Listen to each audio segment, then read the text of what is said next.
성당의 주임 신부로 계셨는데 공수부대한테는 방도 빌려주지 말고 그렇게 얘기하다가 오늘 이렇게 어렵게 그 가드보이가 경호를 하고 같이 오셨습니다. 그 마선생님 일어나시죠. 모시고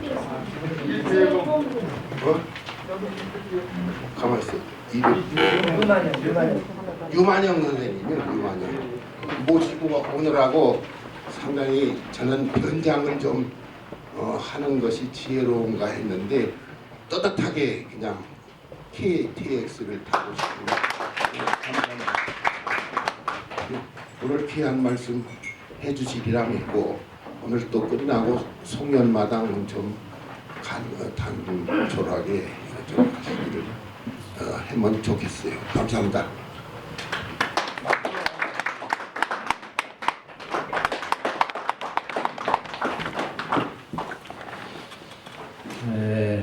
이석영 교수님이 저보고 크리스찬 교수님 협의회에 와서 좀 이야기를 해달라 하길래요. 저는 굉장히 떨었어요. 교수님들 앞에서 제가 할 얘기가 있겠나 싶어가지고 우선 서서 할게요. 그래서 떨려가지고 처음에 대답을 못했습니다. 근데 나중에 생각해 보니까 우리 한국 현대사에서 많은 영향을 미쳤던 교수님들을 내가 얼굴이라도 봐야 되겠구나 하는 마음으로 제가 용감하게 올라왔어요. 그런 거 아시고 제 이야기는 그냥 귀담아 듣지 말고 그냥 눈도장 찍고 저 교수님들 만나는 걸로 조커대로 했으면 좋겠습니다. 감사합니다.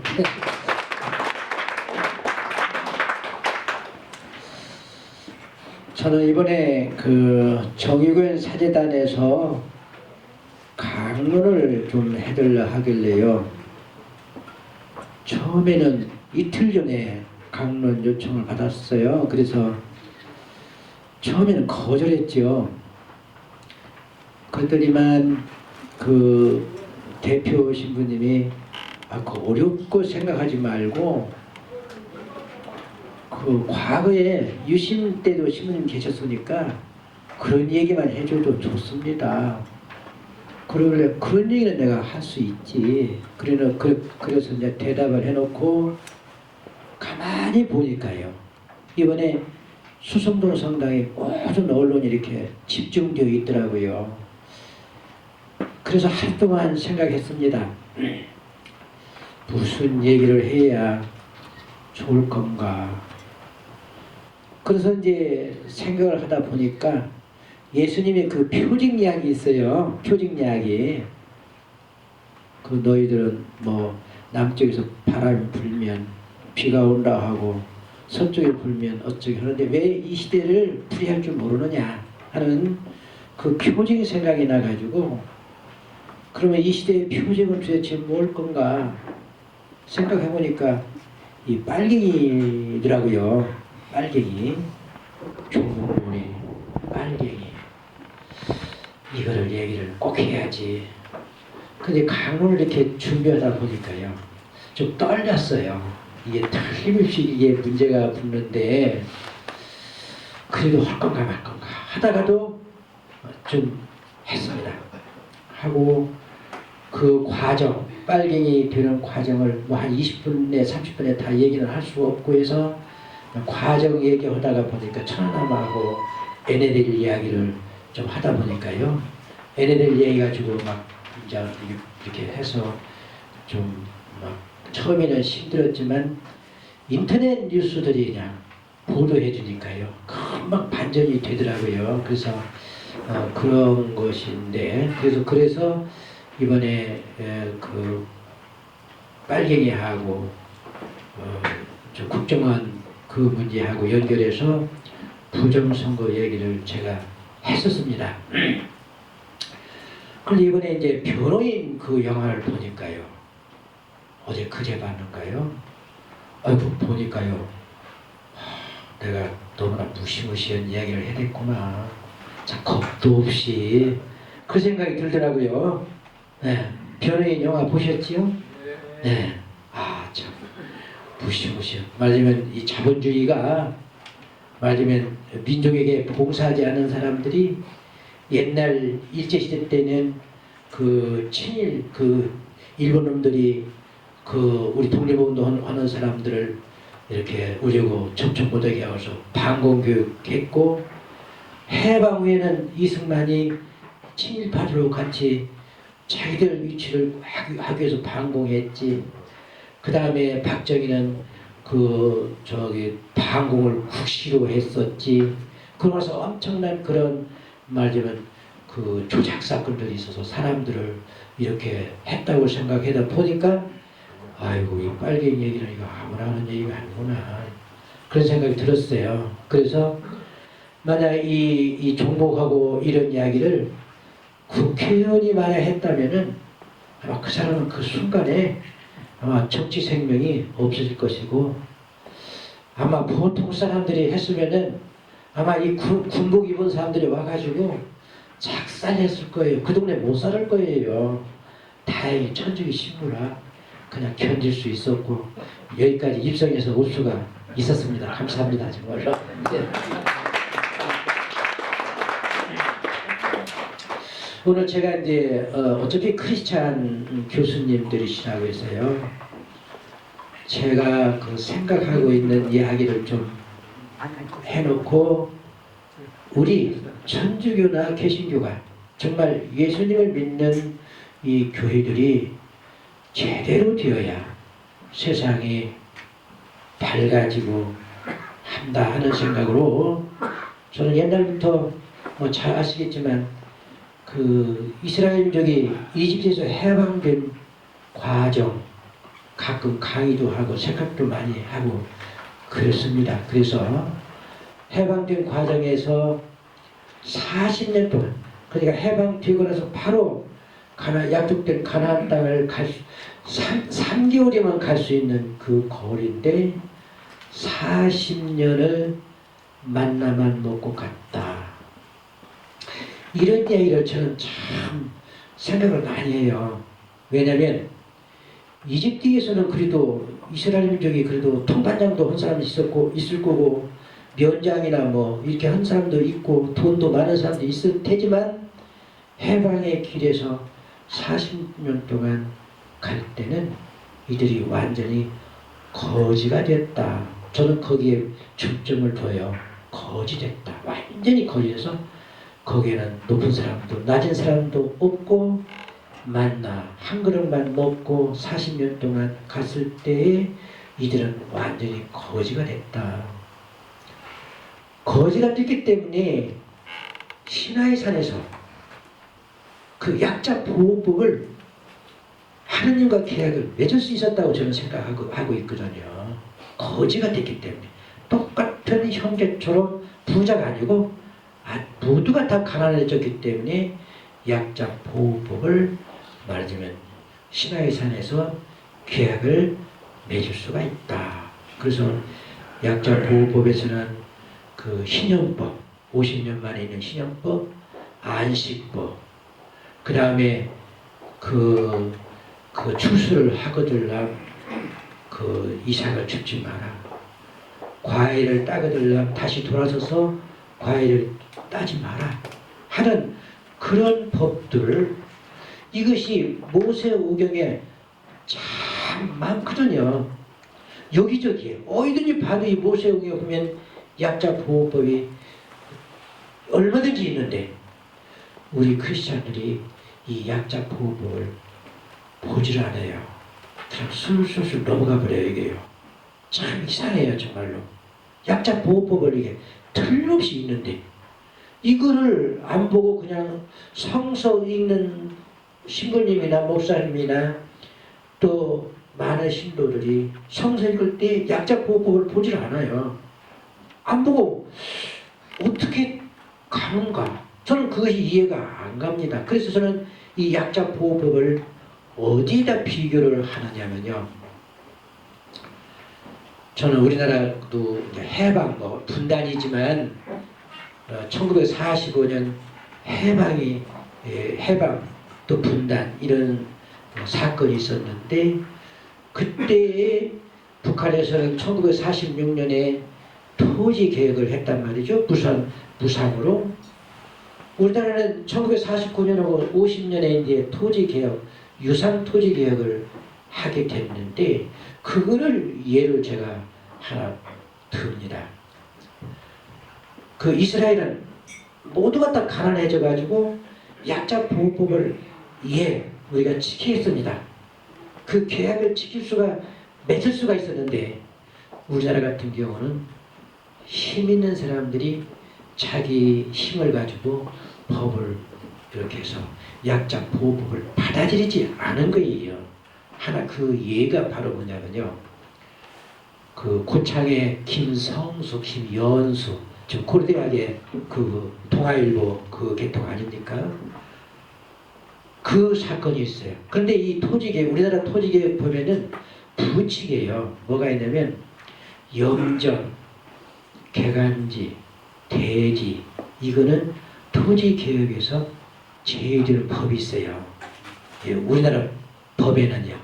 이것이 강자들이 만든 법이라 이 부칙에 이 염전하고 개간지는 그 토지개혁에 그렇게 제외가 되기 때문에 이 김연수, 이 김성수, 김연수 그 고창 해리에 있는 거기에는 무슨 사건이 있냐면 그 1938년 전에 일본 본으로 새만금 막듯이 바다를 막아가지고 논을 이렇게 한 것이 있어요.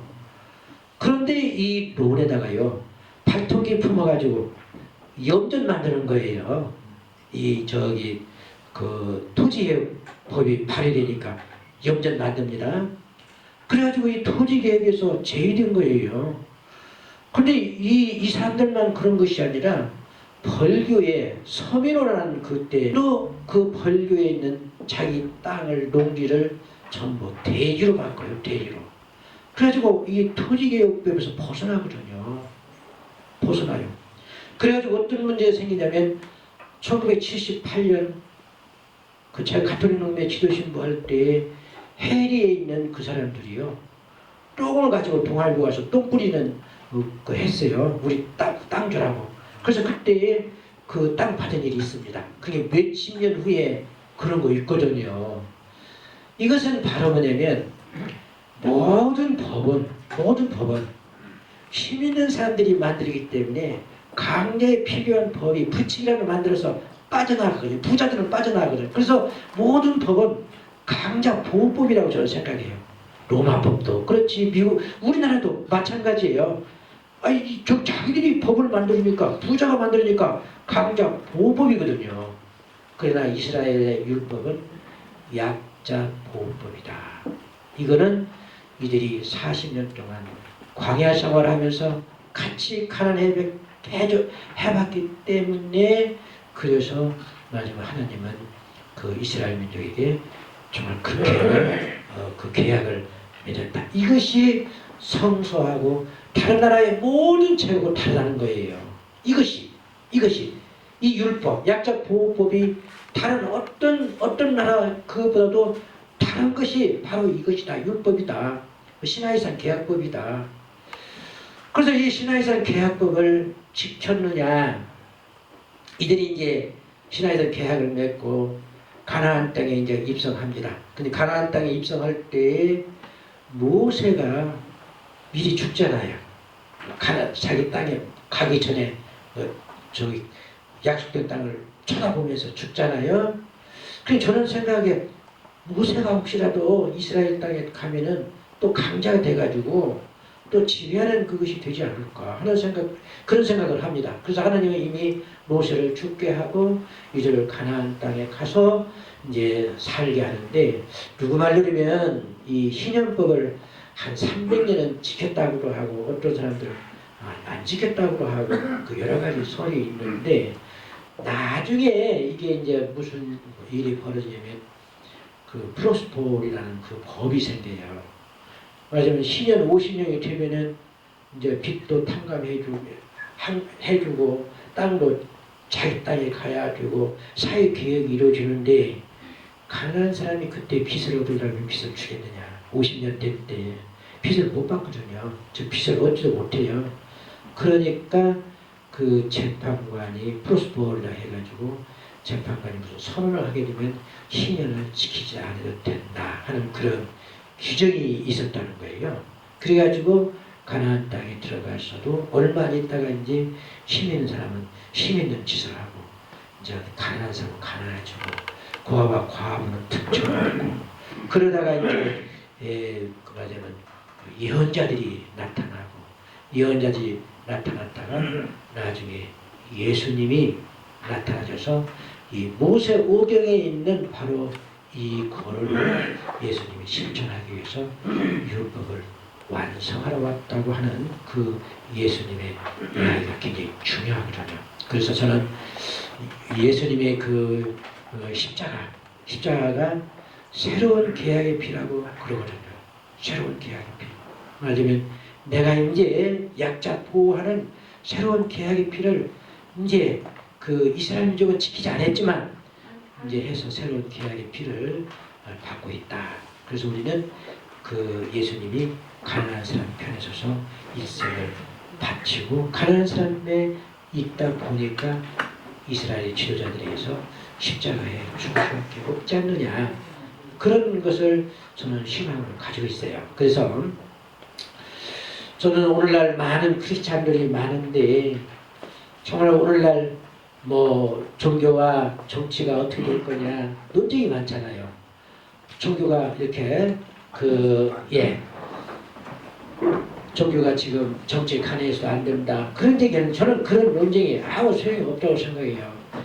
야훼 하느님이 이스라엘 민족을 그 40년 동안 광야생활을 하면서 모두를 다 가난하게 만들고 말하자면 신화에서 계약을 맺었는데 그 가난한 사람에 대한 배려를 하고 배려가 아니라 그 사람 편에 서서 나는 그 사람과 함께 가난한 사람과 함께 있는 야훼라고 생각하고 있는 그 정신대로 산다면은 오늘날 많은 크리스천들이 이 세상을 그냥 줘서는 안 된다. 정말 이 종북 문제, 가난 문제, 또 잘못된 정치 문제 이런 것들이 우리 크리스찬에 의해서 정리가 되는 그런 종교가 됐을 때 우리나라는 굉장히 평화스럽고 행복한 나라가 되지 않겠냐. 그래서 저는 이번 강론 때도 우리가 이 말하자면 시대의 준표를 교회가 이야기를 하지 않기 때문에 우리는 이런 무서운 시대를 맞았기 때문에 우리 책임이 크다 하는 그런 말씀을 드렸습니다. 제가 이야기 여기까지 하면 되는가요?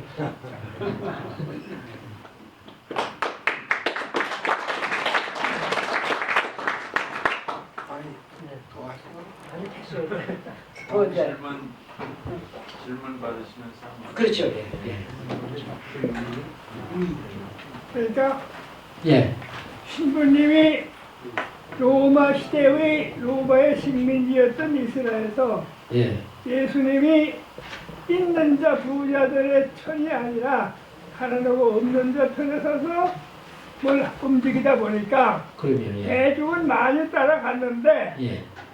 지배자가 갖다 십자가에도 못 박았죠. 그러면 그러니까 예. 신부님도 예. 예수님을 따라가려면 십자가를 지실 각오가 되어 있으십니까? 이제 그럴 각오가 있는데 이번에 저를 좀 잡아갔어야 일이 되는데 안 잡아갔어요. 그래서 저는요 원래는 이제 그 전북대학교 화공과를 졸업하고 이제 신학교를 갔는데요. 제가 73년에 사제선을 받았어요. 근데 이제 75년도에 김재덕 주교님이 저를 가톨릭 농민의 지도신부로 임명을 해주셨어요. 그래서 이제 가톨릭 농민 그때 75년도면 긴급조치 아주 무서울 때거든요. 그때 가톨릭 농민에서 이렇게 강의를 즉 자기들이 이렇게 토론하고 그 연수하고 하는데 꼭 참여를 하면은 이 녀석들이요 정부를 뜯고 저는 그때만 해도 보수교육 받았기 때문에 정부 잘한다고 생각하고 그냥 모든 걸 다 좋게만 보고 있는데 이 사람들이요 농촌 문제가 어쩌고 농협이 어쩌고 그냥 정치하는 사람들이 어쩌고 그냥 집어 뜯는데요. 저는 이해가 안 가더라고요. 처음에는요. 정말 이해가 안 가요. 지금 일반 사람들이 정치 잘한다고 생각하고 있잖아요. 그런 식이에요.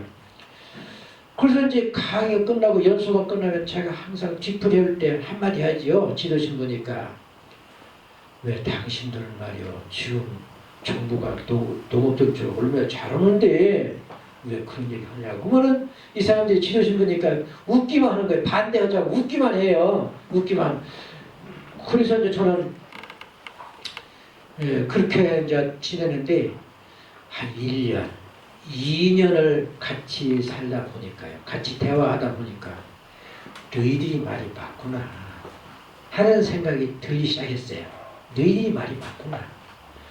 그때부터 제가 이제 농촌 일에 굉장히 깊이 들어갔어요. 그때 뭐 농협 민주화 문제, 쌀 생산비 문제, 그 다음에 지금 현재 환경농업 있잖아요.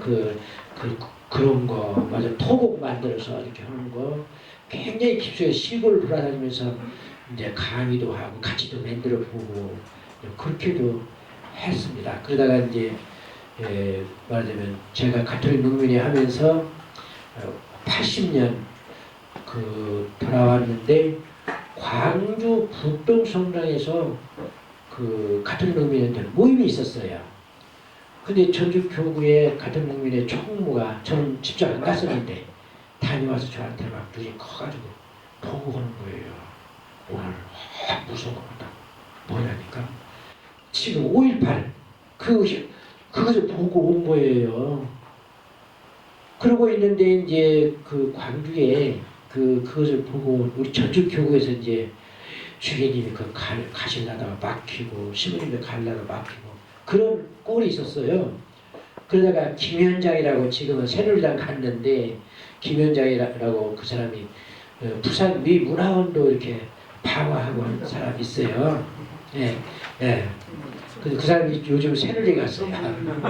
근데 이제 그 사람이 전주로 도망와가지고 우리 교구청에 와서 전두환 광주 살육작전이라는 유인물을 만들었습니다. 그래서 우리 교구에서 2만 분과 3만 분을 이렇게 마스터가 인사해가지고 경상도 쪽으로 우리 전라도에 그냥 많이 뿌렸습니다. 그때는 우리 전주교가 똘똘 뭉쳐가지고 정보계에서요 우리 신부들 함부로 못했습니다. 정말 그때 참 무서운 때였는데도 신부들이 뭉쳐가지고 그런 때라 전라도에서 이 유인물이 나왔는데도 그냥 아무 말도 않고 보고를 하는 모양이에요. 그때는 막 언론 통제 있잖아요.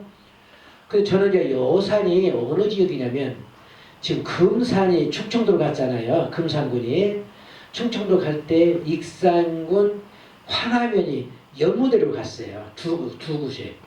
그리고 황하면으로 갔는데 거기에 연무대로 간 황하면에 우리 천주교 고문소가 6개 있어요. 6개. 그래서 저는 이제 그 유인물을 가지고 와가지고 제가 또 타자를 쳐서 인쇄를 하고 더 해가지고 그 공소로 이제 보냈습니다. 보냈는데 학생들이 중학교 3학년생들이 길거리에서 충청도 지역에서 길거리에서 나눠준 거예요. 그러다 보니까 이제 강경 경찰서에서 그게 이제 큰일 났거든요. 이게 그때 얼마나 무서운 거예요. 막 언론 통제를 딱 하고 있는데 이것이 거기 나왔으니까 강경 경찰서에서 우리 신자들 공소회장들 다 연행해가지고 갖고 그 학생들도 잡아갖고 또 유해물 이런 사람 다 잡아갖고 그 계엄사에까지 끌려갔어요. 저는 그래서 제가 계엄사까지 내놓으라고 좀 하긴 했는데 그 유인물이 여기 위에서는 서울에서는 볼 때는 참 그렇잖아요. 이것이 안 돌아다니는데 돌아다니니까 그래서 저를 주목을 했던 모양이에요. 그래서 유인물하고 그 다음에 이제 스피가 F장치에서 이제 공수마다 다니면서 또 광주 이야기하고 그리고 우리 여사성당 관할에 금마 공수라고 해서 지금 성당 됐어요. 거기에 이제 칠공수가 있어요. 칠공수에서 가서 제가 이제 그때 칠공수 대대가 그 두 개 대대가 광주로 가고 한 개 대대가 전주 가고 한 개 대대는 대전에 왔다는 걸 제가 알았거든요. 그래서 그 부인들하고 있는데도 제가 이야기했죠. 그 공수부대 민족에게 해를 주는 군인들한테 밥 주지 말고 싸주지 말고 그 얘기를 좀 했더니 나중에 한 달 후에 저를 쳐가지고 저를 데려다녔습니다. 그래서 이제 그 뒤로 농민운동하고 노동운동하고 이렇게 하면서 전라북도에 이제 그 저기 민주화운동 옛날에 저기 민족운동 저기 뭐야 그 민주화운동 협의회 같은데 이제 의장으로 한 15년 20년 가까이 공동대표하고 그랬습니다. 그 익산에서 오셨는데 교통비 값은 하셔야죠. 너무 빨리 끝났는데 전망과 해고 앞으로 전망이 어떤가 그것도 연부로 더 말씀해 주시고 또 이정배 교수님 그거 말씀하셨죠. 한 번도 희년 이정배 교수님이 하셨는데 아유 질문하시면 거기에서 희년 그 성경에만 있지 한 번도 세계에서 시행해 보지 않았대요. 그 희년 정신을. 그런데 오늘 좋은 말씀해 주시네요. 참 신학자 좀 더 전망을 해주시고 조금 어떻게 극사에 오셨는데 여기까지. 지금 바뀌네. 제가 열린평화포럼 배우 황교안이면서 세례명은 황아무입니다. 과거에는 천주교나 개신교가 기도만 드리지 현실 참여하지 말라고 그랬어요. 그런데 바이블에는 하늘은 스스로 돕는 사람 도운다고 그 바이블이 있어요. 내가 그게 무슨 이야기냐 그랬는데 프란시코 포방이 나 위정자가 나쁜 절대 못해서 정치에 참여하라 이러고 나서 우리가 과거에 천주교는 두 파로 걸렸어요. 하나는 저기서 죽이고 그것이 단적이가 2009년 4대강 그 주교님이 22명이 전부 나갔습니다. 내 곡성당에도 그들은. 그런데 정진석 씨는 왜 추격이 아니야. 가만히 거기 애미 편들었어요. 그거를 이번에 보방이 얘기해서 현실 참여해서 고쳐라. 참여하니까 우리 천주교가 달라진 것 같습니다. 근데 그렇게 생각하는데 우리 그렇지 않으면 보방이 그러지 않았으면 그렇게 안 됐대. 그것을 누구 주교님이 40년 전에 지학술 그거를 그 양반은 떠들었어. 그냥 선곡답니다. 그 보면 보방이 뭐가 보면 이제 얘기를 했어요. 근데 그 예수님이 했던 또 예언자들이 했던 것을 저더라도 그냥 겉으로만 슬슬슬 영적인 것만 찾지 이 세상 올바르게 하는 것은 성경에서도 전혀 찾지 않는 것이 많다. 저는 그런 생각을 하고 있거든요. 그래서 우리 교회가 아까 말한 대로 그 광야 생활, 약자 보호, 예언자, 예수님 이런 것을 묵상하면 교황님이 설명을 안 하더라도 이미 옛날에 다 했어야 돼요. 지금 현재 인자서 이제 교황님이 그래도 이야기를 하게 되니까 다행인데요. 너무나 이 영적인 것에 너무나 빠져 있다. 그래서 성경도 그렇고 교회 운영도 그렇고 거기에 빠져 있는데 거기서 빨리 벗어나야 한다. 교회가 그런 생각을 합니다. 그래서 이제 교황님 이야기는 이제 인자서 이렇게 좋은데요. 인자서 이제 성경으로 가는 과정이 첫 발을 딛었다고 생각해요. 원래 성경은 세상을 그냥 그렇게 보는 거 아니거든요. 예. 그리고 또 한 가지는 이번에 이제 지난번에 그 강론을 때 박근혜 대통령 그 퇴진 이야기를 처음에 했지요. 그런데 물론 촛불에서는 그 이야기가 좀 있었어요. 익산에서 퇴진해야 한다. 그것은 저는 이제 어디에서 이제 그거 주장하냐면 이제 관권 선거잖아요.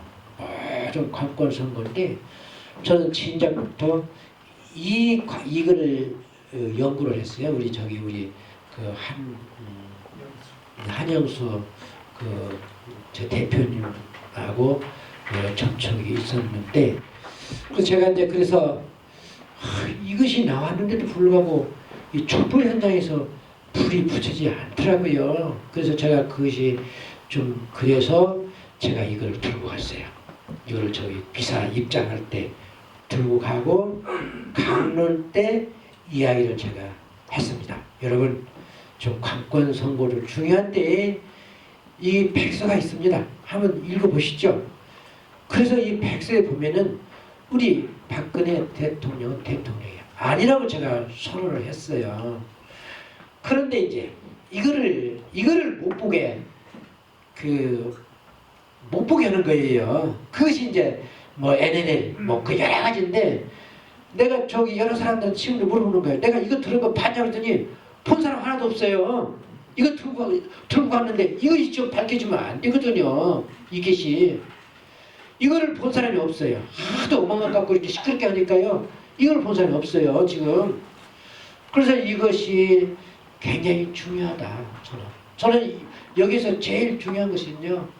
선거라는 것은 어느 그 절차법인데 절차라는 것은 선거 과정에서 절차가 틀리면 이거는 무효인데 어떤 절차가 잘못됐느냐. 첫째는 공직선거법 부칙 5조에는 절대로 컴퓨터를 써서는 안 된다는 거예요. 이게요.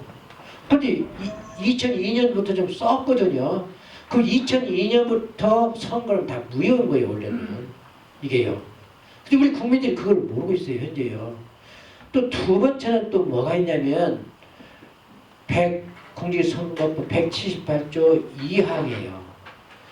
어떤 선거든지 이렇게 하면 말하자면 표를 100묶음씩 묶어가지고 손으로 확인을 두세 번씩 하고 여러 위원들이 서로 번갈아 해서 그 안에 혹시 혼표가 있는지 혹시 숫자가 다른지 확인을 해야 그 표가 유효하다는 거예요. 투표가 그때서 유효하다는 거예요. 이게. 그런데 이 전자 개표를 하다가 보면요, 이것을 이게 수개표를 하는 거예요. 이게 말하자면 절차상 하자가 있는 거예요. 지금 현재 그 절차법을 안 지켰으니까 현재 지금 전자 개표는 이게 절대로 안 된다는 거예요. 그러니까 이 선관위에서는 그 컴퓨터를 기계라고 해요. 기계라고. 이 기계는 기계라고 부른단 말이에요. 그래서 그런 거 있고 또 여기에 보면요.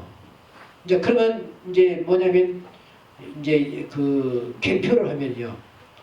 선거 상황표라는 것이 있어요. 선거 개표 상황표. 개표 상황표가 이렇게 그러면 그 개표 시작 시간, 끝나는 시간. 그 다음에 뭐 이렇게 하고 누구는 몇 표, 누구는 몇 표, 무효는 몇 표, 뭐 무엇은 몇 표 이렇게 해가지고 딱 되면은 도장을 딱딱딱딱 찍어요. 찍어가지고 이것이 말하자면 그때 선거 각 개표장의 선거 책임자라는 선포하는 거예요. 누구는 몇 표, 누구는. 그래가지고 중앙선관위에다가 발표를 하고 보고를 하면은 거기서 집계해서 이제 언론사에 보내서 이렇게 하는 것인데 여기 보면요, 이 선거 개표 상황표에 보면요, 꼭 한 표씩이 많아요. 꼭 한 표씩. 만약에 100명이 투표했으면 101명이에요. 2000명이 투표했으면 2001명이에요. 한 명, 꼭 한 명이죠. 근데 252개 그 선거 투표 개표소에서 252개 중에 230개의 선거 상표가 전부 한 표 아니면 4표가 많아요. 그 이상하잖아요. 그래서 저희들은 이제 그것 때문에 이야기를 하니까 이 컴퓨터 하시는 분들이 뭐라고 하냐면 컴퓨터는 그 영어고 일뿐이 모르니까 어떤 비례로 그러니까 아마 박근혜 후보가 51.6% 만들기 위해서 충청도에서는 이게 무슨 비례로 이렇게 표를 넣으면요 소수점이 나온다는 거예요. 그냥 있는 대로 하면 이게 안 나오. 100표면 100표인데 이름이 이제 비례도 하다 보니까 0. 몇 표가 되니까 0.5 이하는 제로, 0.5 이하는 1이라는 거예요. 이게 이것이 말하자면 선거 개표 부정의 구체적인 예예요. 이게 그것이 여기 수두룩 있어요. 이게 그리고 또 한 가지는 여기에 뭐 있냐면 이미 이제 도장 찍고 중앙선거원에 보고한 것이 이제 이렇게 언론사에 가는데 언론사에서요 도장 찍기 전에 다 이게 개표하기 전에 이미 20분 전 30분 전에 한 것이 잡혔어요. 지금 이제요. 국민들이 그걸 알아야 한단 말이죠. 이거를 그걸 잡히고 또 이렇게 홈표된 것도 이게 증거가 있고 그다음에 무효표도냐 몽땅 나와가지고 이렇게 한 것도 있고 이것이 여기에 증거가 참 많기 때문에 저는 이것이 앞으로 우리 지금까지는 우리 선거는 2002년도부터 잘못된 선거일 수도 있고 하는데 이 책 하나 가지면 우리나라 민주주의화가 다시 온다고 생각해요. 이것만 잘 따져서 국민들이 이게 잘 하면요 어쩌면은 이 책 가지고 국민들이 여론을 만들어서 선거 무효다 해가지고 박근혜가 그만두고 앞으로 선거는 절대로 컴퓨터로 하지 말고 수개표 정확하게 하고 찍은 대로 정확하게 하고 해서 철저히 봐가지고 하면은 여론에 의한 민주주의 국가 공화국이 된다고 생각하는데 지금처럼 해가지고는 우리는 민주화 올 수가 없습니다. 저는 꼭 그래서 이거는 정말 이게 앞으로 우리나라 민주화의 큰 책이 될 거라고 저는 생각해요. 그래서 이 책을 좀 지으신 분들이 저기에 앞으로 오시는데요. 네, 한번 네, 이 책은 앞으로 우리 민주화에 굉장히 귀중한 책이 될 거예요. 그래서 예. 그래서 뭐 다른 거 뭐 질문한 거 이거에 대해서 뭐 질문할 거 있으면 질문. 예예. 지난번에 대통령 대선 선거에 그 지금 맡은 것처럼 예. 컴퓨터 해서는 안 되는데 다 예. 얘기 돼서 와가지고 예. 근데 올던 일이 나오고 자료를 보면 올리더라고요. 그런데 이제 그 자료를 가지고 민주당 국회를 만난 거예요. 예. 이 전문가가 그분이 선거관리위원회 중앙선거관리위원회 직원이었어요. 예. 그러다 그분이 이제 신부님 말씀하신 그 내용을 딱 보니까 법적으로 잘못되고 상황으로 잘못 절대 안 된다. 근데 우리가 얘기했습니다. 하고서 이 내용을 민주당 국회한테 보고를 했어요. 예. 민주당 국회들이 다 봤다는 내용을 문제가 없다고 민주당. 저는 민주당에서는요 2002년도에 시작했으니까요 이게 열린우리당하고 그냥 같은 뿌리 아닙니까? 이 사람들은 지금 자기들 책임이 있다고 생각해요. 이 컴퓨터가요. 그리고 또 이번에 18대에도 이 사람들이 그 전자개표 하도록 도장을 찍어줬다 그러거든요. 또 그리고 한 가지 뭐가 있냐면 개표할 때 민주당에서 장관이 했잖아요. 일일이 컴퓨터에서 나온 거라도 자기들이 이거를 해야 되는데 한 사람이 없잖아요. 그래서 개표에 대한 수개표에 대한 책임을 민주당이 면할 수가 없어요. 이 사람들도 그러니까 주저앉아 있는 거예요. 지금 현재요. 자기들이 이거를 인정하면 자기들을 지금 부정하는 거잖아요. 그래서 절대로 민주당은 지금 믿을 수가 없습니다. 지금 이제 이 부분에서는 어떤 사람들은 왜 민주당이 가만히 있는데 우리가 하냐 그러거든요. 민주당은 절대로 이 문제에 대해서 말하면은 자기들을 부정하는 것이기 때문에 안 됩니다. 그래서 저는 그렇게 생각하고 있거든요. 그런데 또 민주당 국회의원을 몇 번 만나가지고 예. 몇 번 접촉을 했어요. 예. 또 이분이 중앙선거관리위원회 정식 공무원이야. 그래서 우리 학교가 발표를 했어요. 그래서는 자료를 다 줬어요. 그 자료를 보고서 이 내용을 가지고 국회의원을 만나가지고 자료를 주면서 그걸 다 이해했어요. 그랬더니 민주당 국회의원 한 말에 이게 다 거의 검토했는데 문제가 없다는 거예요. 네. 거기는 그렇게 얘기할 수밖에 없습니다. 그리고 선거관리위원들도 자기 책임이 있으니까 저기 인정을 않는 거예요. 지금이요. 저는 그래서 이거는 국민 여론에 의해서 이게 몰고 나가야 되고 또 구체적으로 저기 계시는데 지난번에 1월 4일 날인가 그 법으로 이렇게 그 법에 했는데 지금까지도 1년 되도록 이 사람들 재판도 하지 않아요. 지금 현재요. 그래서 이런 문제를 혹시 궁금하시면은 우리 한영수 대표님 계시니까 이따가 좀 설명을 좀 들을 수 있으면 시간 허락하시면 할 수도 있겠어요. 여기서 하셨어요? 예. 그래서 민주당은 지금 믿을 수가 없습니다. 지금 현재 자기들을 부정하는 것이 이제 바로 그거거든요. 그러니까 지난번에 문재인 그분이 예. 그 모든 선거의 혜택을 받으시다. 예. 그렇다고 그런데 이제 이 방금 시민 말씀하신 것과 지난번에 하시는 얘기를 거기 구체적인 과학적 데이터가 있으니까 그래서 이게 남미로 가야 되는 거가 있어. 자기들은 안 돼요. 지금 민주당 가지고 지금 되지 않아요. 그거 믿을 수가 없습니다. 정말. 예.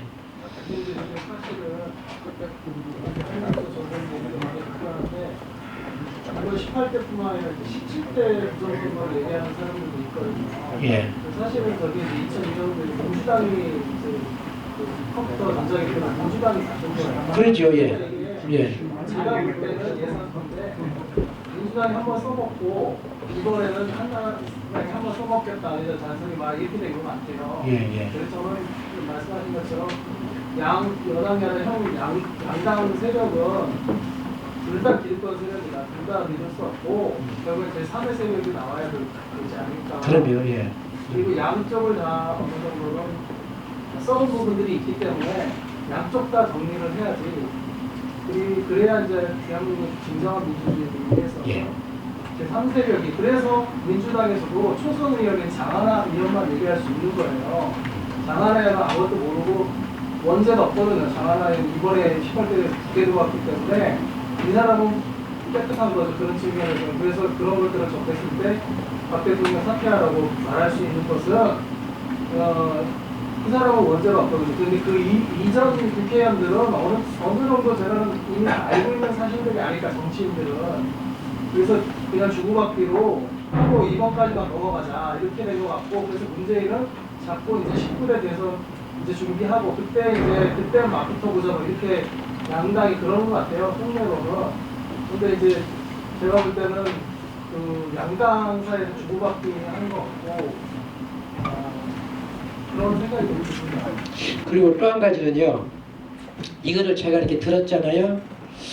어떤 수녀님이 그래요. 전 이게 시사를 많이 하는 그 옆에 그 수녀님이 저보고 그래요. 어떤 방송에서 내가 이런 걸 딱 들고 있는 화면을 비추지만 저 책은 저 책 저자는 구속되는데 들고 나왔다고 이렇게 한마디 했다는 거예요. 그거는 바로 뭐냐면 사람들로 하여금 이 책을요 듣는 사람으로 하여금 무효화시키는 방법이에요. 이게요. 그 얘기를 했다는 거거든요. 그리고 한 가지는 제가 아까 말씀을 드렸지만 제가 강론하고 그 다음 날 막 전화가 폭주해서 오는 거예요. 제 전화로. 처음에는 제가 순진한 마음으로 전화를 다 대답을 해줬거든요. 근데 한 번은 KBS가 나왔어요. 저 KBS 기자입니다 그러더라고요. 나는 KBS 상대로 안 하니까 좀 끄라고 했더니만 질문이 있어요. 들었던 책 그 앞에서 샀지요? 그러더라고. 그날 앞에서 팔았거든요. 그래서 샀지요? 그걸 냈잖아. 아니요, 산 것이야. 내가 지난번부터 이거 연구원 책이에요. 그러니까 또 끊어버려요. 그러니까 이 아내들은 이 책을 본 거예요. 이 아내들이 이 책 봤는데 다른 사람들은 못 보게 그냥 별짓을 다 하는 거예요. 그냥 LNL 어쩌고 막 박시구 종부이 어쩌고 그냥 막 그것만 쳐다보고 이 책 본 사람 하나도 없어요. 제가 들고 있는 책을 본 사람이 하나도 없어요. 제가 여러 사람한테 물어봤어요. 내 책 들은 거 봤어? 아니요 그러더라고요. 이렇게 좀 안막장치를 하고 있어요. 나는 그래서 우리 한영수 대표도요. 이 안기 위해서요. 전부 점청무적에 저 사람 믿을 수 없다. 저 사람 믿을 수 없다. 이렇게 안막 치고 있는 것 같아요. 안막을. 사람들이 접촉을 못하도록 안막 치고 있다. 저는 그렇게 생각하고 있습니다. 그래서 우리 국민 예. 두 가지 질문을. 예. 우리 한영수 씨가 지혜를 내놓고 해외 회선으로 고소를 받고 있는데 그거에 낀 거가 지금 어떤 상태가 되어 있는지 그거 하나 하고 예. 두 번째는 지난 1월 4일 날 총력 때문에 소송을 제기했는데 지난 9월 25일 날 연기를 한다고 무리 연기를 한다고 해놨는데 그것이 법률적으로 그렇게 무리 연기가 될 수 있는 것인지 굉장히 그거는 우리 한영수 대표님한테 대표님한테 보여주고 나와서 말씀. 예. 그 질문을 다시 좀 받아가지고 좀 설명 좀 해주세요. 우리 한영수 이해 결정이 전에 신부님한테 하나만 드릴게요. 예. 신부님은 5일차 온도나 치시고 예.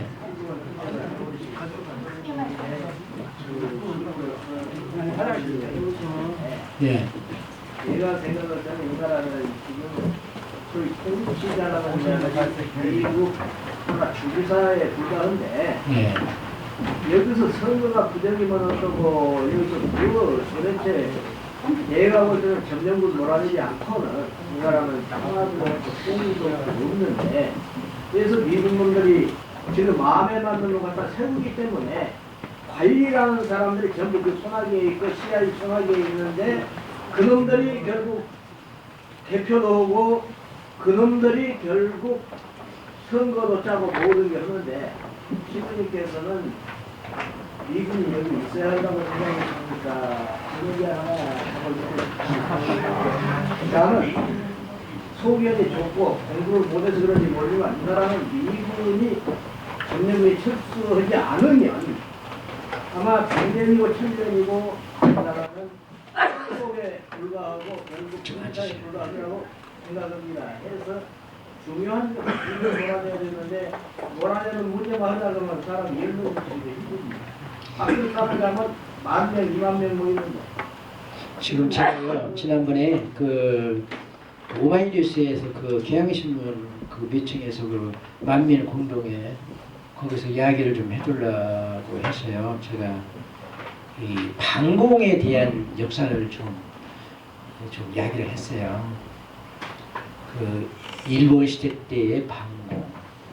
그 일본인들이 그 우리 독립운동 하는 사람들 국민들과 만나지 못하게 해서 반공 교육 시키거든요. 어쨌든 그 일본 시대 때 그때는 이 여러 사람들이 독립운동을 했지만 특히 이 공산주의자들이 많이 했잖아요. 그 공산주의는 완전히 그 외세를 싫어하기 때문에 그랬지. 또 이제 그 8월 15일 후로는 미 군정이 있으면서 완전히 그때 좌익 사상 있는 사람 다 제거를 하잖아요. 인민위원회 제거하잖아요. 그때는 몇 단위까지도 인민위원회가 있었거든요. 그래서 숙권할 수 있는 그것이 있었는데도 미 군정은 이들을 전부 제치우고 저기 친일 세력들 이렇게 등용을 했는데 이 친일 세력들이 자기 위치를 하기 위해서 또 반공을 들고 나오잖아요. 또 그리고 이제 이렇게 그러다가 이제 6.25 전쟁이 있으니까 이제 완전히 이 좌익은 막 원수로 돼가지고 그냥 철천지 원수에서 그냥 좌익하고 막 죽이도 좋고 고민해도 좋고 이런 세상 무서운 세상이 만들었는데 다 그 원인은 다 미국이잖아요. 다 미국. 그래서 어떤 의미에서는 저는 미국 참 싫어요. 이건 몰아내자고 왜 백성들이 안 하실까요? 우리가 모르지요. 모르는 게 아니라 필요한 걸 생각해 보면 아니요. 그래도 모르는 사람 많아요. 참 많아요. 네, 참 모르는 사람 많아요. 신부님 예, 중요한 거는 예, 내일입니다. 예, 네. 앞으로 어떻게 될 것인가 우리를 뭘 해야 될지 감사합니다. 여기 질문이 하나 더 있어요. 지금 이제 아까 질문하시죠. 지금 그 한영수 씨가 지금 고발을 받아가지고 명예훼손 그래서 참 잘 됐다 나는 그 축하한다고 했는데 지금 암소시 없어서 축하 더 해야 되는 건지 안 해야 되는 건지 지금 그게 궁금하고요. 그다음에 지난번에 9월 25일 날 소송해놓은 것이 무기 연기도 했는데 예. 그것을 그 뒤에 가만히 대시도 되는 건지 그걸 어떻게 기다리고 있어야만 되는 것인지 그거 좀 두 가지 여쭤보고. 예, 말씀 잘 들었습니다. 허위사실 공포죄로 중앙선관위가 저를 고발을 못하고요. 중앙선관위가 시켜가지고 직원 8명이 했다고 하는데 저희들 아직 조사를 안 하고 있어요. 그러면 저희들은 조사를 받기를 원하거든요. 그래야 이 부정선거 실체가 된다 밝혀지는데 지금 여기 계시는 어르신들 전부 다 제발 검찰에다가 탄원서를 해가지고 한교수 빨리 길거리 돌아다니는 거 보기 싫으니까 조사해라. 조사해라. 파디베라 부정선거. 부정선거 아니면 아니다 파디베라고 좀 그렇게 해주세요. 지금 언론 프레임하고 국민들이 저를 보고 지금 돌아다니는 어떤 사람들 저 검찰이 지금 뻗들리가 있지 않느냐고 그렇게 이야기를 하거든요. 길거리 다니면 제가 얼굴이 알려져가지고 제가 어이가 없습니다.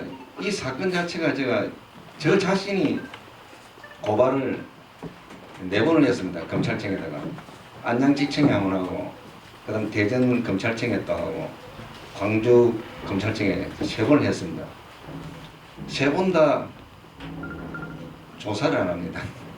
증거를 이 증거가 비에 받쳐주는 증거가 전부 공무입니다. 공무 증거를 한 보따리 사들고 가가지고 한 3일 동안 수사를 해라. 제대로 밝히자. 안 합니다. 모르겠다는 거죠. 저를 조사하러 같이 가보면은 검사가 주임 검사가 주례해요. 하는데 요번에는 부장검사였어요. 옛날에 주임 검사였는데 하시면서 검사 서기한테 조사하도록 수사하도록 시켜놓고는 자기는 계속에 상부에 전화만 받고 있습니다. 네, 예, 알았습니다. 예, 사고. 그래서 제가 그러지 말고 요번에 이거 한번 제대로 해가지고 나는 한번 비비가지고 당신 출시하세요. 한번 합시다. 안 한다. 안 합니다. 노골적으로 한다. 제가 나이를 물어봐야 문제 검사들한테. 그러면 그냥 한 서너 살 부장이더라고요. 나는 60살인데 말도 약간 반말하겠다 하라고 해. 출세해라. 이거 TV 가지고 정권년 싹 정리해가지고 새 나라 만들면 출세 한번 하시라고. 안 한다는 거예요. 지금 그런 나라입니다. 검사들 조사해봐서 다 할 거예요. 가가지고 바로 이거 터뜨려라. 너 출세해라. 이 법원 갈 필요가 있냐. 한번 하세요. 검사가 어떤 거나 나오냐. 수사를 해가지고 공문 증거가 다 나오면 그거 가지고 결정을 할 수가 있어요. 이거 부정선거다. 이거 명확한 부정선거다 하고 결정 딱 나면은 우리 지금 선거 무효 소송하지요. 거기다가 그 결정서가 도착하면 그 소송이 금방 끝나봅니다. 그대로 저는 위협했습니다.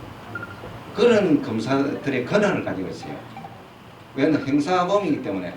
그래서 증거에서 명확하게 밝혀낸 거기 때문에 선거 소송하는 거 민사 부분에서는 비비볼 수가 없어요. 검사의 막강한 그 권한을 이야기하면서 제발 좀 이거 해달라고 사정하는데 안 합니다. 그래 지금 어르신들하고 국가 원로들이 이런 경우 사건이니까 제발 조사해라. 조사 안 하면 가만히 있겠다. 왜 불의를 보고 심판을 하지 않느냐. 그러니까 너는 근무해서는 안 된다 하면서 강하게 하면 또 전 국민들이 하면 또 집어넣어요. 지금 너가 그러다가 아무 말 안 하면 그거는 이 나라는 한마디로 혁명을 해가지고 바꿔야 됩니다. 바꾸지 않으면 이 나라는 아무것도 안 된다는 거예요. 근데 그런 지경까지 왔습니다. 두 번째는 9월 26일 날 1차 변론기획이 잡혔습니다. 그거를 이제 이상한 핑계를 대면서 연기를 했습니다. 무기 연기를 했습니다. 무기 연기를 하고 또 우리 쪽에서 신청서를 엄청나게 넣었습니다. 여러 가지 신청서를. 이때까지 안 했던 건 독촉되어 달라. 그리고 대통령 직무집행 정지 신청 빨리 결정해라. 본안소송이 있으니까. 안 합니다. 이것을 왜 안 하느냐 하면은 이걸 아셔야 됩니다. 대법원에서 선거무효 소송 판결이 인용돼가 확인이 딱 돼 보면 우리나라 사법, 검찰, 국회 모든 권력이 혁명이 나옵니다. 이 곧 사법 혁명입니다. 혁명이 나니까 이 사람들이 그 대법원 대법원장부터 시작해 다 관련돼가 있습니다. 그리고 이 사건은 전원 합의고로 갈 수밖에 없습니다. 이미 대법원에서 재판을 잘못한 재판 그거를 근거로 해서 인정을 해왔기 때문에 전원 합의로 가가지고 모든 대법관들이 다 책임져야 되는 거예요. 그리고 국회의원 선거 모의 소송도 지금 다 걸려가 있습니다. 56명이 걸려가 있습니다. 그 1부, 2부, 3부 다 지금 배정됐는데 1년 7개월 이상 지금 소송을 전혀 기일도 못 잡았어요. 안 잡았습니다. 원래 180일 이내에 기일을 잡아가 판결을 해줘야 됩니다. 왜 그러냐면 그 정권의 정당성을 확보해 주기 위해서 우리나라 선거법은 외국 선진국보다 좀 못합니다. 180일 이내라도 빨리 결정해가지고 이 정치하는 사람들 정당성을 줄 거나 안 줄 거나 빨리 결정하라는 거예요. 그걸 지금 국회의원 선거는 1년 7개월을 넘겼고 요번 대선 그 부정선거는 11개월을 넘겼습니다. 지금 이런 나라예요. 지금 만약에 원로 되신 여기 어르신들이 대법원에다 방문을 하시든가 공문을 들고 가지고 대법원장 재판 빨리 하라. 이게 무슨 이런 경우가 있냐. 대통령 건의도 없고 아무것도 없다 이거. 빨리 재판해라.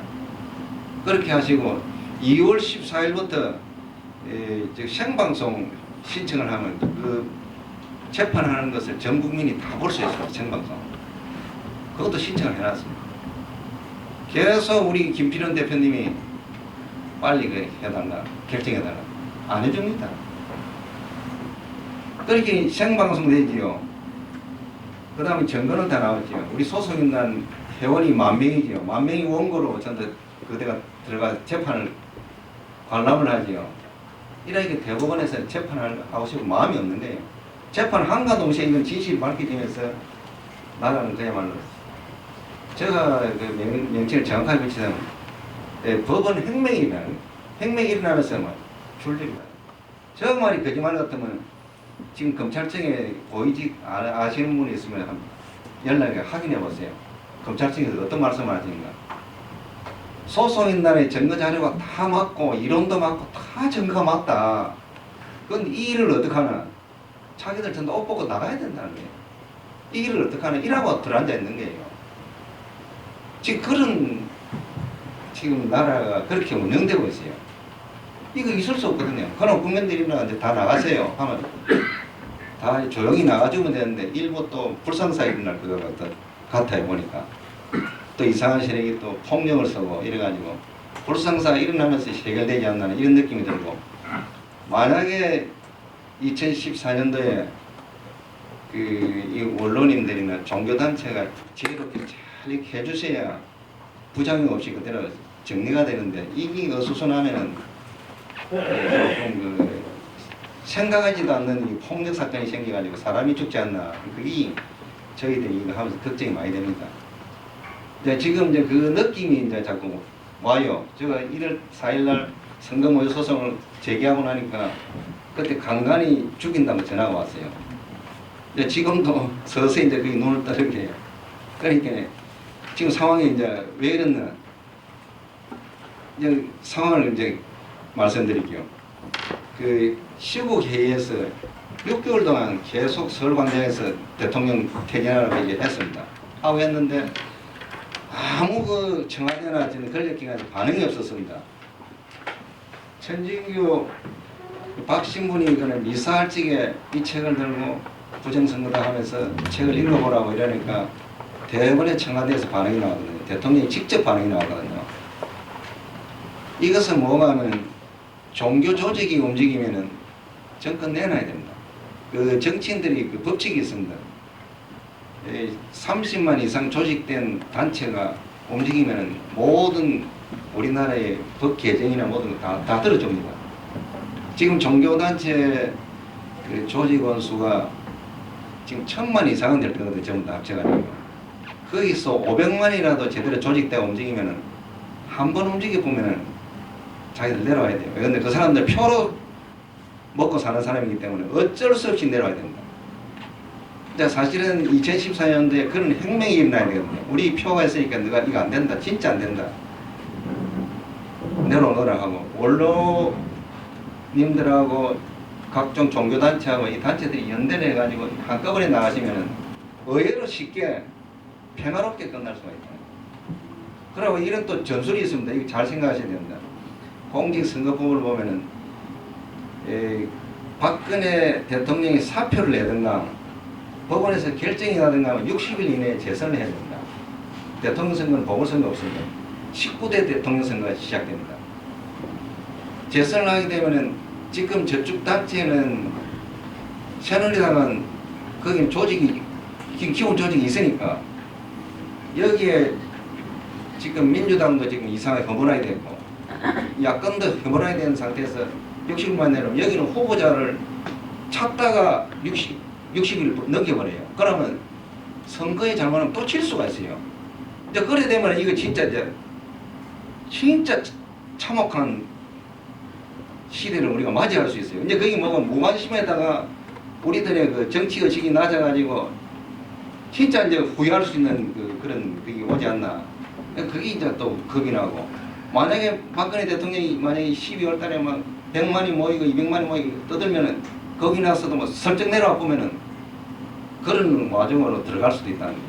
이제 그런 것을 이제 언론인들하고 종교단체에서 안내를 하면서 잘 정리를 해주셔야 되는 거예요. 그러고 제가 4.19 때하고 지금하고는 우리나라가 많이 틀린 것 같아요.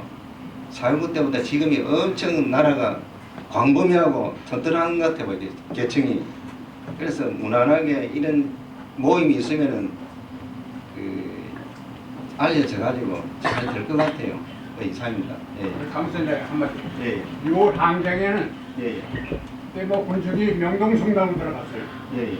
근데 끌어내지 못했습니다. 그랬는데 노태우가 시구 선언을 했단 말이에요. 그래갖고 선거 분위기를 해서 그냥 반대 무사히 나왔어요.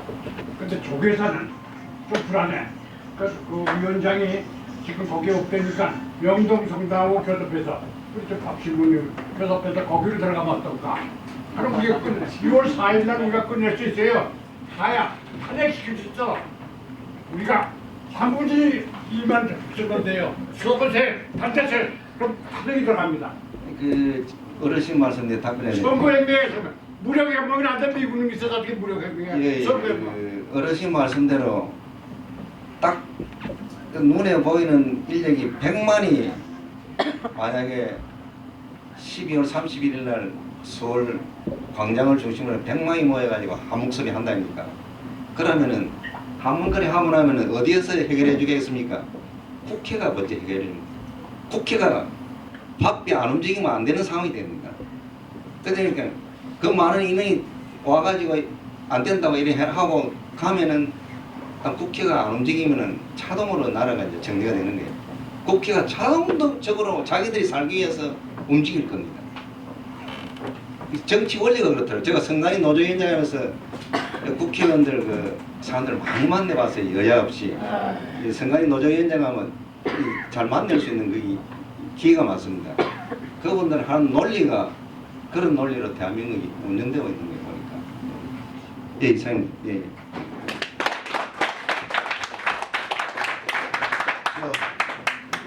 또 질문하실 분이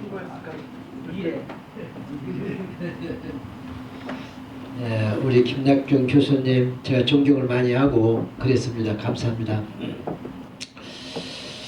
지금 저는 우리 미래 좋다고 얘기해야 되지요. 이제 앞으로 이제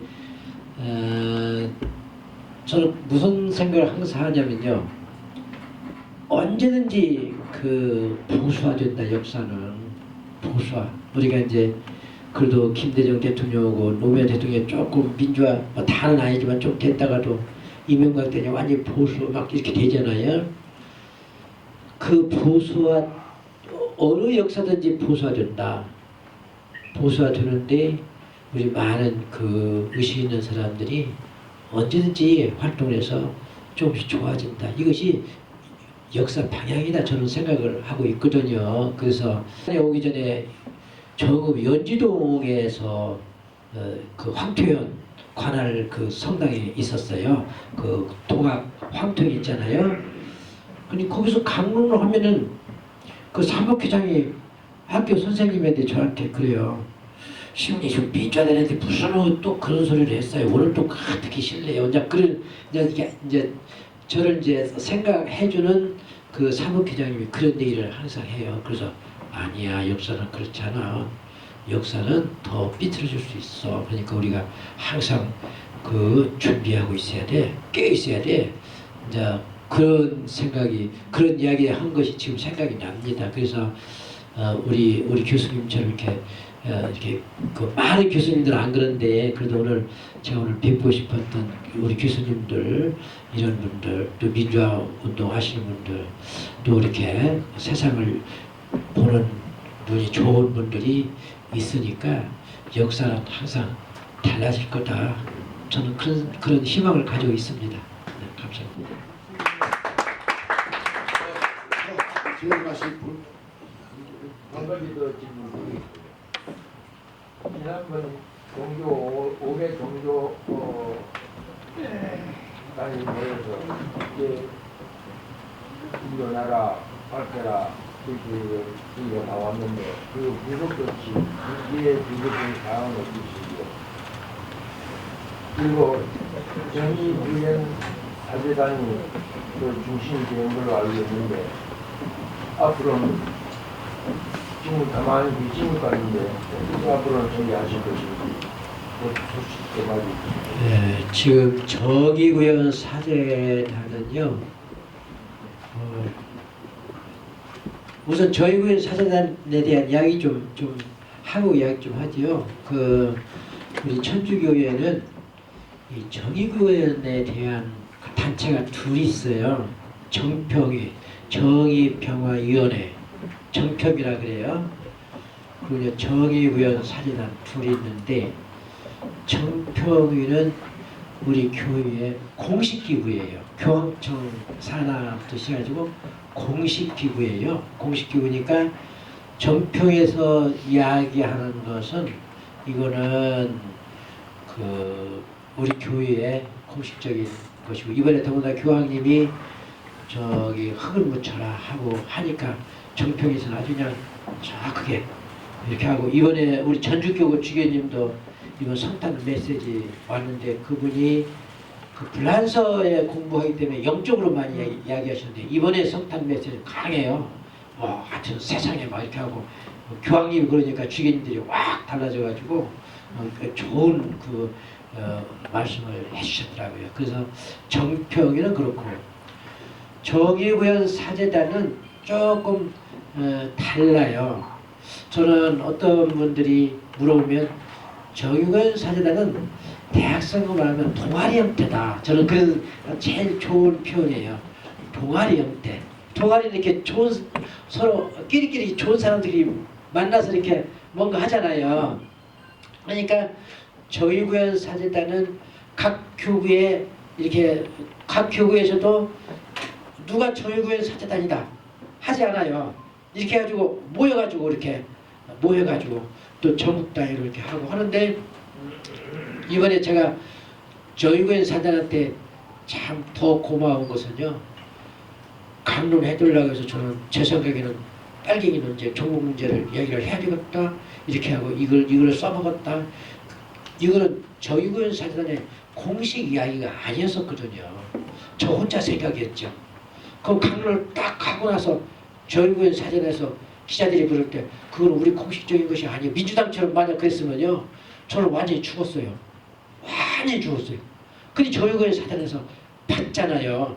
이렇게 우리도 공식적인 입장이고 신부님 입장이고 전국 정의구현 사제단에서도 뭐라고 했냐면 그거는 민족적인 문제를 가지고 정치에 정권에 이용하지 마라 그런 뜻이다 이렇게 이야기를 딱 해줬잖아요. 그게 제가 얼마나 힘이 나는 거예요. 굉장히 힘이 나는 거죠. 그때 그러면서 이제 각 종파에서 이제 종단에서 말좀 퇴진하라고 이야기하니까 이제 제가 이렇게 지금도 같이 있을 수가 있어요. 그런데 이번에 정의구현 사제단에서는 30일 날 돌아오는 월요일 날은 대전에서 이제 시작해요. 대전에서 월요일 날마다 이제 돌아가면서 각 교구 돌아가면서 한다고 받고 하거든요. 그래서 도라는 월요일부터 시작해가지고 한 달에 한 번씩인가 매주인가는 모르겠어요. 저희군 사회라는 활동이 시작이 됩니다. 그래서 저는 이제 무슨 생각이냐면 87년 6월 항쟁 때 박종철 고문치사 할 때 그거를 밝힌 것이 저희군 사사단이었거든요. 그렇게 하고 4.13 호원 조치와 함께 겸해서 그 광주부터 시작해가지고 단식 기도회를 쭉 전 교구적으로 우리나라에 13개 교구가 있거든요. 교구적으로 돌아가면서 해가지고 이렇게 분위기를 띄운 일이 있어요. 이번에도 아마 그렇게 될 거로 생각이 됩니다. 그래서 아마 이 사퇴 문제는 꺼지지 않는 불로 될 것 같다 하는 생각이 들고, 또 이제 청년 학생들도 이제 안녕하십니까 그것도 있고 이번에 민주노총도 있고 하니까요. 아마 우리한테 큰 희망이 될 건데, 아까 우리 한영수 대표처럼 우리 언론인들이 대책, 맞아요, 대책, 어떤 대책을 좀 세워주셔야 한다. 말하자면 지금 민주당 갖고는 안 되거든요. 지금 현재 민주당 안 되고 새누리당 더 안 되고, 그래서 무슨 대책 갑자기 있을 때 무슨 대책을 하나 세워서 국민한테 희망을 주는 것이 좋을 것 같다 하는 생각도 합니다. 예. 박신문이 전주 강의원이 굉장히 파문도 많이 일으키고 또 개몽도 많이 됐다고 생각하는데, 역시 제가 다 전문 보지 못했습니다만은 저희에서 많이 이제 배우기 때문에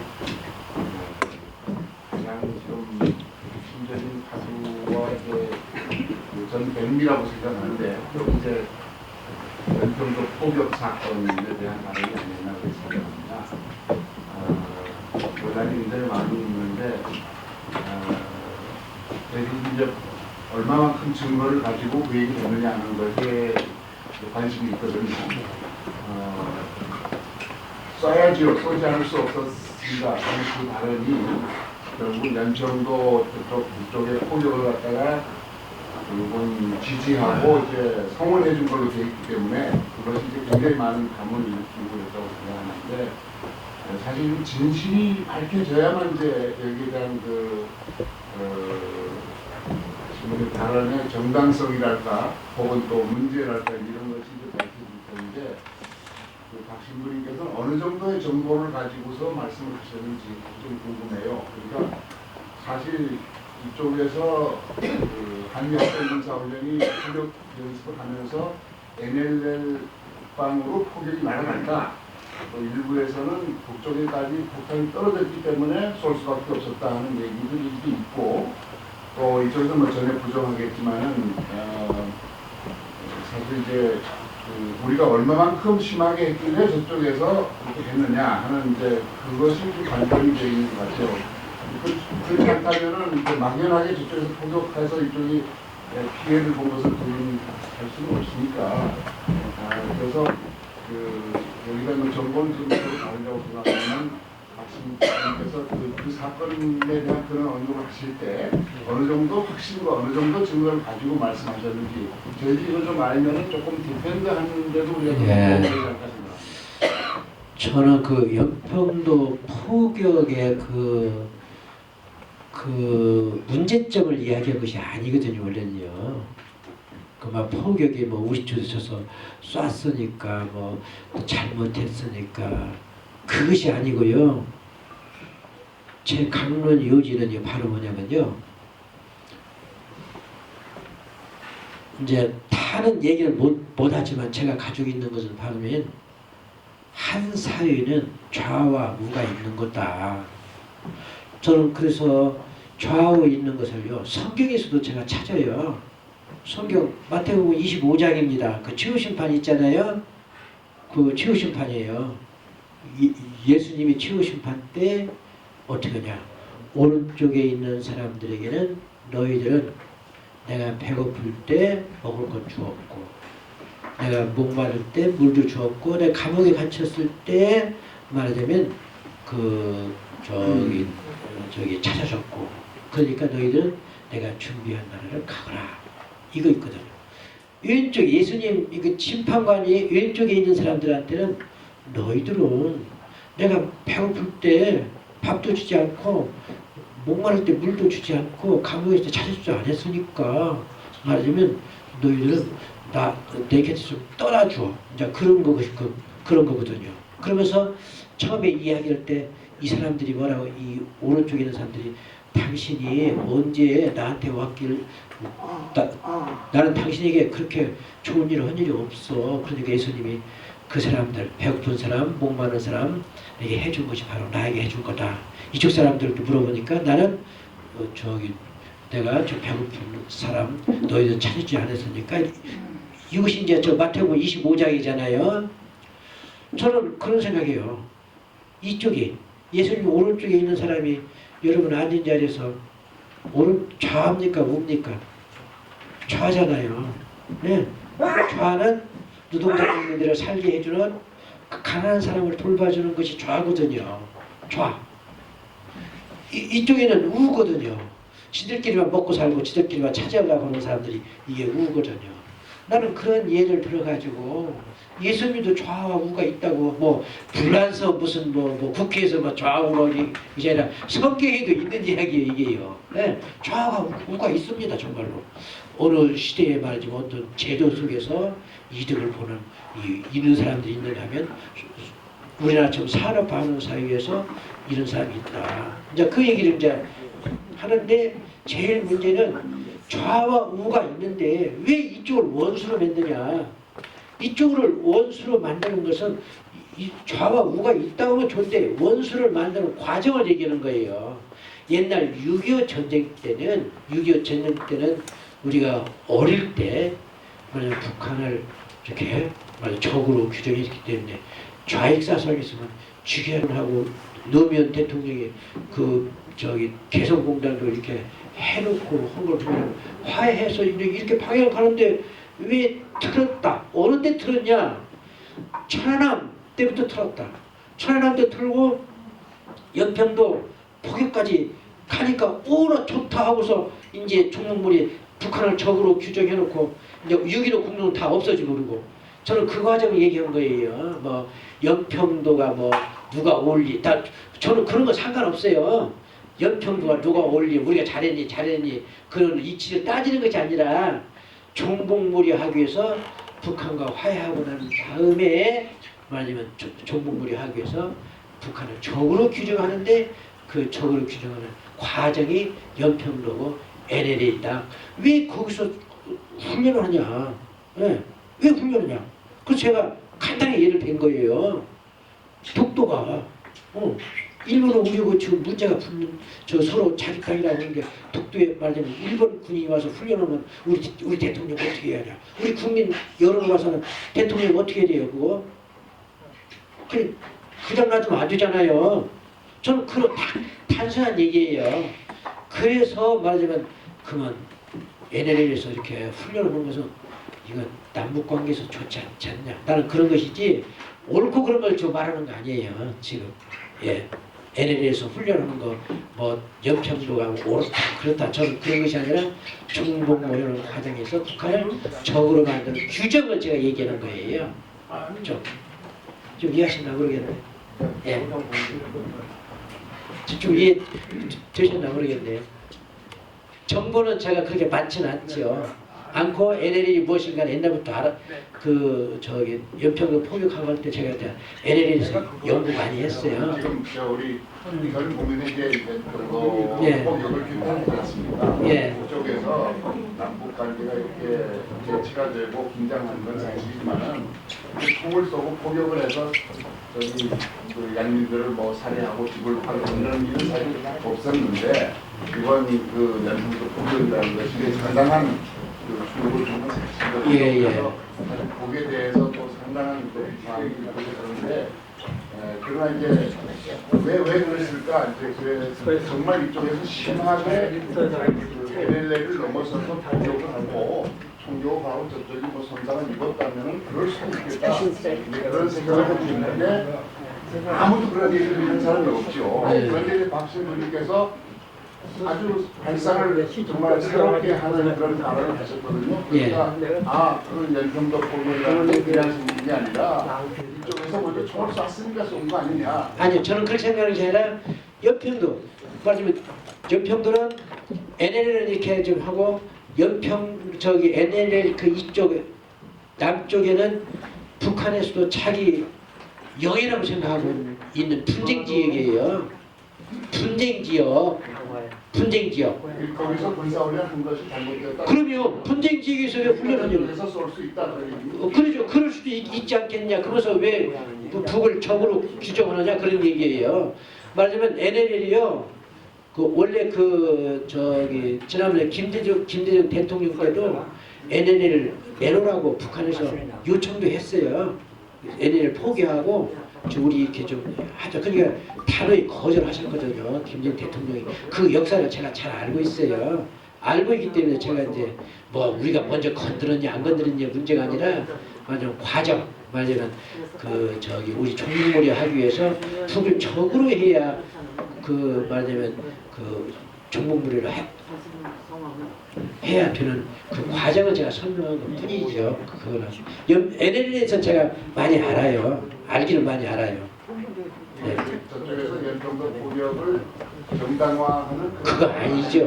그럼요, 그거 아니죠. 모든 언론이 그렇게 예, 그렇게 했어요. 그거는 왜 그러냐면 정의군 사제단을 저는 그렇게 생각합니다. 지금 촛불이 이렇게 안 번지고 죽으려고 그러잖아요. 지금 자들이 볼 때는 민심은 많이 지금 박근혜를 좀 싫어하는데 좀 겉으로 보기에는 안 그러니까 정의군 사제단이 군산 수성동에서 그 박근혜 퇴진 이야기를 딱 하니까 정의군 사제단을 이제 좀 따돌리기 위해서 그 NLL을 가지고 그냥 막 그 바람을 부른 것 같아요. 그러다 보니까 제가 막 일이 왔다 갔다 하니까 저도 정신이 하나도 없었죠. 근데 저는 그때 이제 무슨 생각이냐, 우리 유만행 우리 선생님한테 바로 제가 바로 뭐냐면 내 강론 전문을 좀 올리라고 그랬어요. 인터넷에. 그래가지고 그거 올리고 나니까 저는요 우리 사회가요 이 지상파하고 종편은 아주 나쁜 짓 많이 하는데 인터넷 방송이요 이게 있어가지고요 금방 수그러들더라고요. 참 옛날 유월항쟁은 좀 달라요. 금방 수그러들고 제 강론 얘기 듣고 NLL에 대해서 많이 이해도 하고 제 뜻을 이해해가지고 저한테 위로 전화가 굉장히 많이 왔어요. 그래서 이게 참 좋구나. 그래서 제 강론 내용을 전혀 모르는 사람은 내가 북을 찬양으로 돼 있는데 절대 그렇지 않아요. 절대 그렇지 않아요. 예, 감사합니다. 오늘 논하드리면서 여기서 읽어보려고 하는데 뭐 갑자기 읽어보십니까? 저는 그 이상열 교수님께서 이제 질문하신 거에 대한 그 좀 보충 설명을 해드리려고 그러는데 제가 연평도에 10번 갔다 왔습니다. 연평도에 제가 1999년 1차 연평해전 때 갔고 그 후에 이제 합쳐서 9번을 더 갔다 왔어요. 그래서 이 배값이 약 100만 원이 들었습니다. 그 타고 갔다 오는 거예요. 물론 우리 차한테는 이걸 비밀로 하고서 갔다 왔어요. 제가 그 증거를 우리 신부님께 증거를 대라 그러면 못 되실 거예요. 근데 증거가 비디오로 있다고 저는 추정을 하고 있어요. 비디오로 증거가 있다고 생각합니다. 그래서 이 비디오를 공개하도록 하면은 문제가 확실하게 토론이 종결될 수 있다고 생각하는데 네? 그 정답을 저기서 얘기하셨어요. 훈련 때 이게 어떻게 됐냐 하면은 약 3,100발 정도의 플러스 마이너스의 포탄을 우리 남한의 군대가 쐈어요. 그러고 나서 약 이북에서 뭐 170발 플러스 마이너스를 북쪽에서 그 후에 쏜 겁니다. 그러니까 북쪽에서 쏘기 전에 우리가 포탄을 많이 쐈죠. 근데 이것은 기본적으로 훈련을 하기 위해서 예정된 걸 쏜 거예요. 무슨 전쟁하려고 한 건 아니고 예정된 걸 쐈는데 이북에서 170발로 반격을 하면서 이제 4명이 사망자가 나왔죠. 그러고 나서 나머지 거를 훈련에 예정된 포탄을 다 못 쐈기 때문에 한 달 후에 나머지 걸 또 쐈습니다.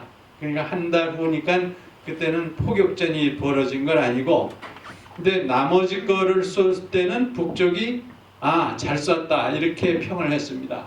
잘 쐈다. 왜 잘 쐈다고 평이 나왔냐 하면 북이 만족스러운 지점에다가 포탄을 떨어뜨렸기 때문에 북쪽에서 찬성을 했어요. 후반전은. 전반전은 이거에 대해서 반대를 한 거죠. 3,100발에 대해서. 그래서 이 포격전이 일어나기 그 전날 전화를 북쪽에서 했습니다. 쏘지 말아라.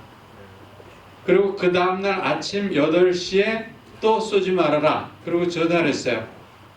그러고 나서 그 다음에 그날 이제 오전 사격을 했는데 오전에 상당히 많이 쐈어요. 남쪽에서 10시부터 시작해서. 그러고 나서 점심때 이제 아마 휴식 시간이 있었던 모양인데, 그리고 오후 1시에 다시 쏘지 말라고 그랬습니다. 그러니까 북쪽에서 3번 공식적으로 쏘지 말라고 하는 통지를 보냈어요. 아시죠? 우리 남북 간에 전화가 있는데 그걸 이제 사용하지 않게 차단을 해도 상선들이 다닐 때 사용하는 전화가 있다고 합니다. 그걸 가지고 남한 북한이 사실은 이제 전화를 하는 겁니다. 그래서 그걸 통해서 전화를 하면 우리 쪽에서 그걸 듣는 거죠. 3번 쏘지 말라고 그랬는데 계속 쏘았는데 그 후에 다시 2시인가 남쪽에서 이제 포격을 시작하니까 이북에서 즉각 이제 2시 15분인가 뭐 17분인가 하여튼 그 어간에 170발을 쏘면서 우리 쪽에 사망자가 발생한 거죠. 그래서 첫째 중요한 문제는 북쪽에서 열심히 소통을 했는데 남쪽에서의 소통 방식은 이제 포격이라고 하는 방식으로 답을 했다. 이렇게 볼 수 있고요. 이 비디오 증거는 뭐냐 하면 이 170발이 떨어질 때는 우리 남쪽에서 비디오가 찍혀서 KBS나 MBC 같은데 방영이 됐습니다. 여러분 보셨을 거예요. 막 연기 나는 거, 또 거기에 면사무소의 직원들이 여자들이 저 100m 9초로 뛰는 거 이런 거 다 보셨죠? 그때 세계 선수권 기록을 깼는데 뛰는 거 다 보셨잖아요. 그러니까 비디오를 찍힌 겁니다. 그게. 그렇다고 하면 오전에 쏜 것도 다 찍어놨을 거다 이거예요. 막 날라오는 데 찍었는데 왜 오전에 훈련을 이런 대규모의 훈련했는데 군인 중에 촬영병이 있을 거 아니에요. 기록병이 있으니까 역사관리병이 있으니까 다 찍어놨습니다. 다만 우리한테 이것이 공개가 안 돼 있는 겁니다. 이 부분이. 그래서 이게 국방부에 있을 거예요. 제 생각에는. 있다고 추정하는 거죠. 제가. 그러니까 신부님도 못 보셨고 저도 못 봤고 국방부에 있는 분들은 보셨고 찍어놨고 보관되어 있을 것이다. 그래서 이거를 공개하는 것을 요청할 필요가 있지 않느냐.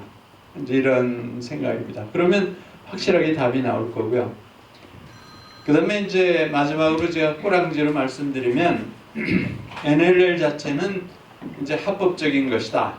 그게 이제 우리의 논리죠. 남한의 논리죠. 그거는 1991년에 기본 합의서를 할 때 이 휴전선 사이에 군사분계선을 다 거놨는데 바다에는 그걸 안 거놨지 않습니까? 안 거놓은 부분은 어떻게 할 거냐는 답을 기본 합의서에 91년에 정해놨어요. 그건 뭐냐면 네. 그러니까 정원식하고 북쪽에 뭐 누가 하고 네?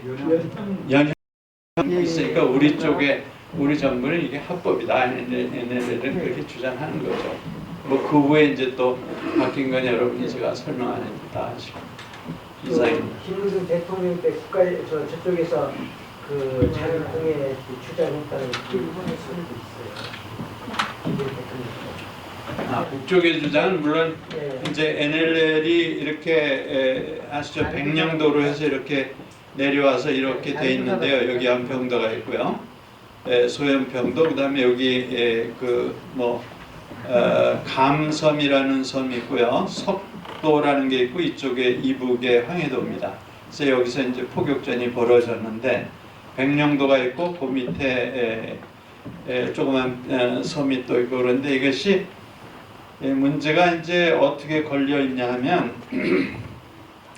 처음에 1999년에 연평해전이 첫 번 일어났는데 여러분 중에 그것을 기억하시는 분들이 별로 없어요.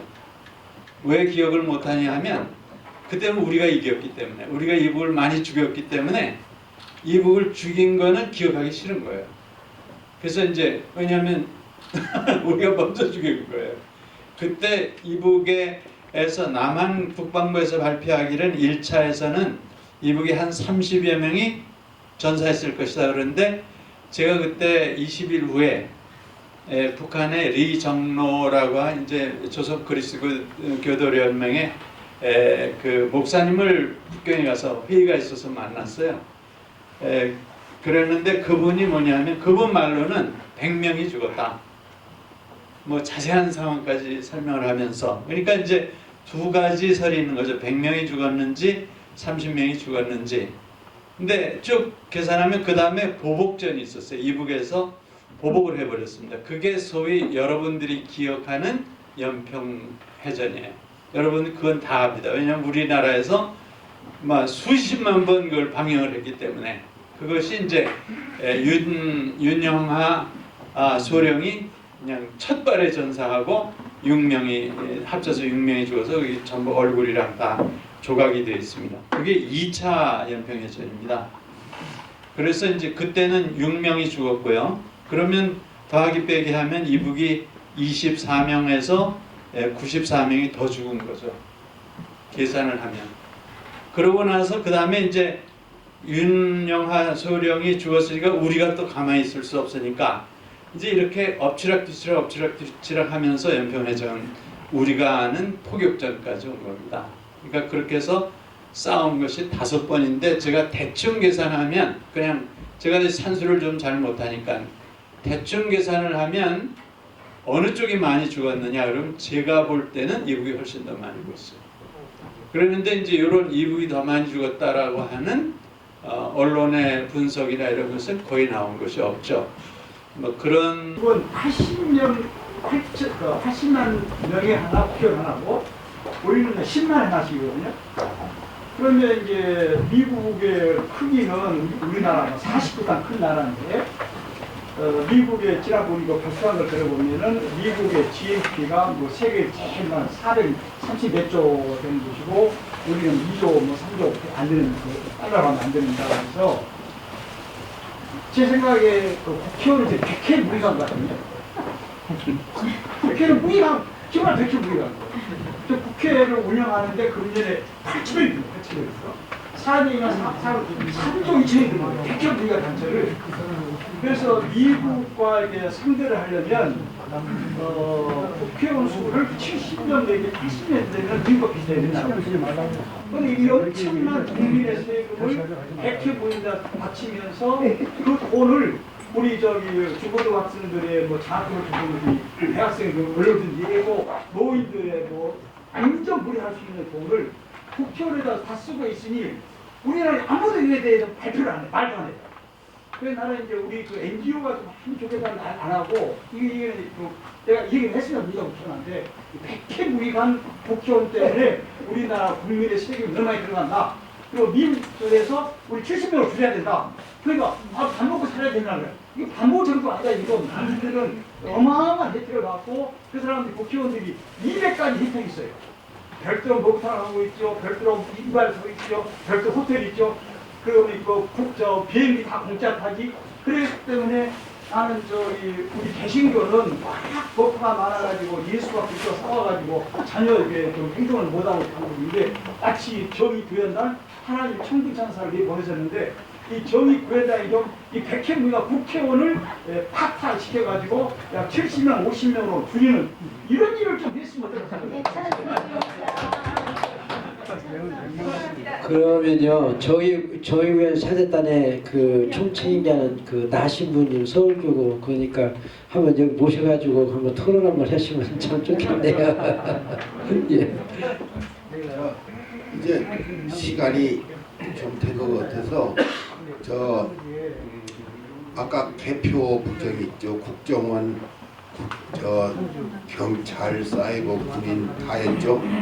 또 철도를 팔아먹는 것 때문에 지금 민노총이 절하고 그래서 저거 이제 박근혜는 밀어붙여야겠는데 28일 날 전국의 노동자들이 다 모인다니까 거기 가서 저 개표도 부정이라는 거 얘기하시고 국정원, 사이버 뭐 하여튼 28일이 대단히 저는 노동자들과 현장에서 보니까 대단히 지금 오다 보니까 조계사에 경찰이 굉장히 많던데 그 경찰 물리치고 우리 아까 전부 정의사회 국회의원도 70명 50명으로 줄이는 저놈들은 가지고는 안 되고 이제 9.1 친일파 뭐 친일파 다 이제 물러나게 해야겠죠. 오늘 그 문신부님 익산에서 오셨는데 가실 기차 시간이 9시 25분이요.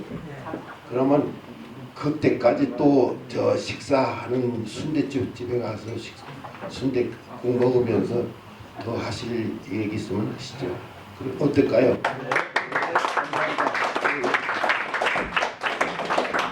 오늘 우리 교수님들 너무나 감사하고 오늘 얼굴 뵙는 것만 해도 너무나 좋습니다. 감사합니다.